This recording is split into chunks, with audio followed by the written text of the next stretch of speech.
Good morning. मैं doctor Prem Kumar, director of PK mathematics centre.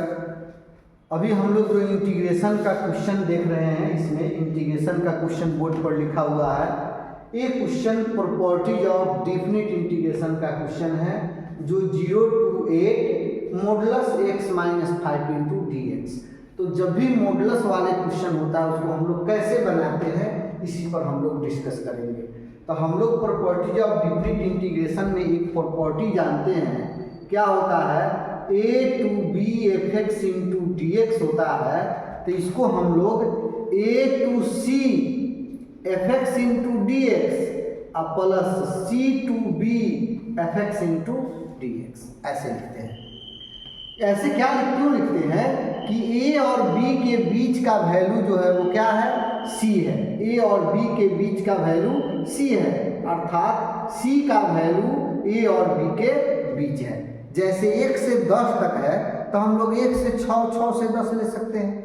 1 से 10 के बीच में 4 है तो 1 से 4 और 4 से 10 ले सकते हैं।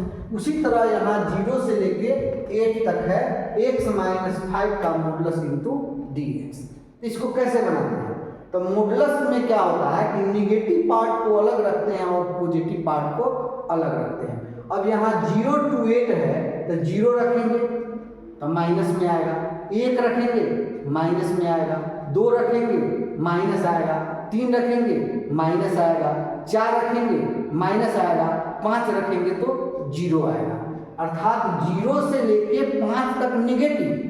अब 5 के बाद 6 रखेंगे तब प्लस में वैल्यू आएगा, 7 रखेंगे तब प्लस में वैल्यू आएगा, और लास्ट वैल्यू कितना है, 8 रखेंगे तब प्लस में आएगा। अर्थात 2 पार्ट होगा इसका। 0 से 6 तक, 0 से 5 तक निगेटिव भाग है, और 5 से 8 तक कौन सा भाग आ रहा है, पॉजिटिव। तो हम लोग इसको 2 पार्ट में डिवाइड करेंगे, निगेटिव भाग को अलग और पॉजिटिव भाग को अलग। तो देखिए 0 से 5 तक क्या है, निगेटिव भाग है अलग, और फिर 5 से 8 तक क्या है, पॉजिटिव भाग है। इसको अलग करेंगे, निगेटिव भाग को अलग और पॉजिटिव भाग को अलग। तो निगेटिव भाग वाले को मॉडुलस को हटाएंगे तो माइनस लगा देंगे, x - 5 इंटू डी एक्स। अब पॉजिटिव भाग पार्ट वाले को मॉडुलस को हटाएंगे तो इसमें पॉजिटिव ही रखेंगे, modulus x + 5 equal to x + 5। और निगेटिव पार्ट वाला में modulus x - 5 equal to -x - 5। अब -x - 5 का होल स्क्वायर बाई 2 इंटीग्रेशन है, पावर 1 है तो पावर में एक जोड़ के उतना से भाग दे देते हैं और ये हो जाएगा 0 to 5। अब x - 5 भी है तो x - 5 का होल स्क्वायर बाई 2, ये हो जाएगा 5 to 8 तो -1/2। अब डेफिनिट इंटीग्रेशन कैसे होता है, अपर वैल्यू माइनस लोअर वैल्यू। तो अब x के स्थान पर कितना रखना है, पहले अपर वैल्यू 5 - 5 का स्क्वायर माइनस लोअर वैल्यू 0 - 5 का स्क्वायर, फिर प्लस 1/2 बाहर कर दिए।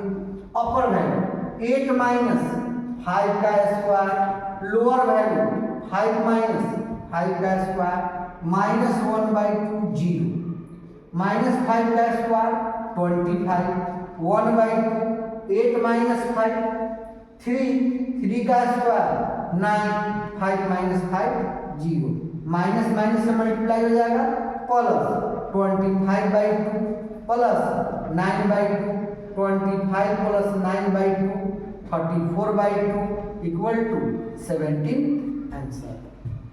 इस तरह के जितना डिफरेंट इंटीग्रेशन आता है मॉडुलस का, इस सभी मॉडुलस का क्वेश्चन को हम लोग इसी तरह बनाते हैं।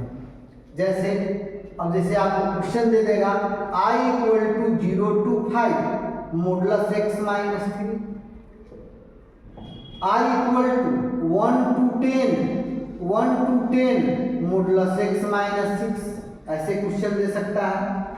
I = 2 to 6 modulus x - 4 into D x. इस तरह के क्वेश्चन जब पूछेगा तो हम लोग प्रॉपर्टीज ऑफ डेफिनिट इंटीग्रेशन का यूज करेंगे, modulus x - 2 into D x. तो प्रॉपर्टी ऑफ डेफिनिट इंटीग्रेशन में मॉडुलस वाले क्वेश्चन को सोल्व करने के लिए हम लोग को क्या करना पड़ता है, कि निगेटिव पार्ट, जहाँ तक दो पार्ट में डिवाइड करना रहता है इसको, निगेटिव पार्ट को अलग और पॉजिटिव पार्ट को अलग। इसी तरह हम लोग जब दो पार्ट में डिवाइड कर देंगे तो अलग अलग इंटीग्रेशन दो हो जाएगा।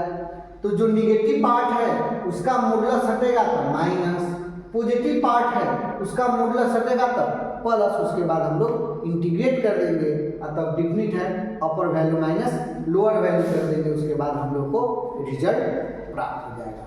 इसी तरह ये इस तरह के जो भी क्वेश्चन होता है इसको हम लोग इसी तरह बनाते हैं। इस तरह बनाइएगा तो जो भी इस टाइप का क्वेश्चन आएगा वो इजीली बन जाएगा। इस तरह के कोई भी प्रॉब्लम देगा तो आप लोग आसानी से बना सकते हैं। धन्यवाद।